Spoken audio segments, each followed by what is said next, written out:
মায়ের যদি মোবাইল ফোনে কম বুঝে তাহলে মেয়েরা এইভাবে কিন্তু মায়েদেরকে বোকা বানায়। ভিডিওটি দেখুন। ও মা, আমার স্কুলের ম্যাডাম ফোন দিয়েছে, তোমার সাথে জন্য কি কথা বলবে? এই নাও ফোনটা ধরো আর ম্যাডামের সাথে কথা বলো। তোর ম্যাডাম আবার আমাকে কি বলবে? আমি তো জানি না, ম্যাডাম বলছে তোমার সাথে কথা বলবে। এই নাও ফোনটা ধরো আর ম্যাডামের সাথে কথা বলো। ও আচ্ছা ঠিক আছে, দে তাহলে কথা বলি। হ্যালো ও মা, ম্যাডামের হেডফোনে কানেক্টিভ আছে, এই হেডফোনটা কানে নাও আর ম্যাডামের সাথে কথা বলো। হ্যালো, নমস্কার ম্যাডাম, কেমন আছেন?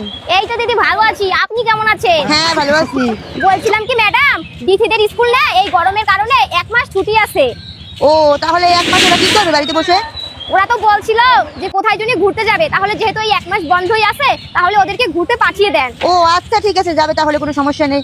আচ্ছা ম্যাডাম নমস্কার, ভালো থাকবেন। আচ্ছা বিথিক না, রাখছি তাহলে, আর ওর প্রতি একটু খেয়াল রাখবেন। আচ্ছা ঠিক আছে। আচ্ছা।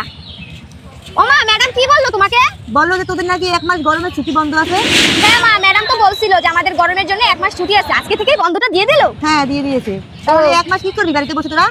আমরা তো ভাবছিলাম যে স্কুলটা যদি বন্ধ হয় তাহলে আমরা একটু ঘুরতে যাব। কোথায় যাবি? এই তো ভাবছিলাম একটু কক্সবাজার দিয়ে ঘুরে আসবো। ও আচ্ছা, তাহলে আমার বালিশের নিচে টাকা আছে, যাবার সময় আমাকে বলিস, আমি তোকে দিয়ে দেবো অনেক। আচ্ছা মা, ঠিক আছে। আচ্ছা তোমার হেডফোনটা। আচ্ছা ঠিক আছে, যা তাহলে।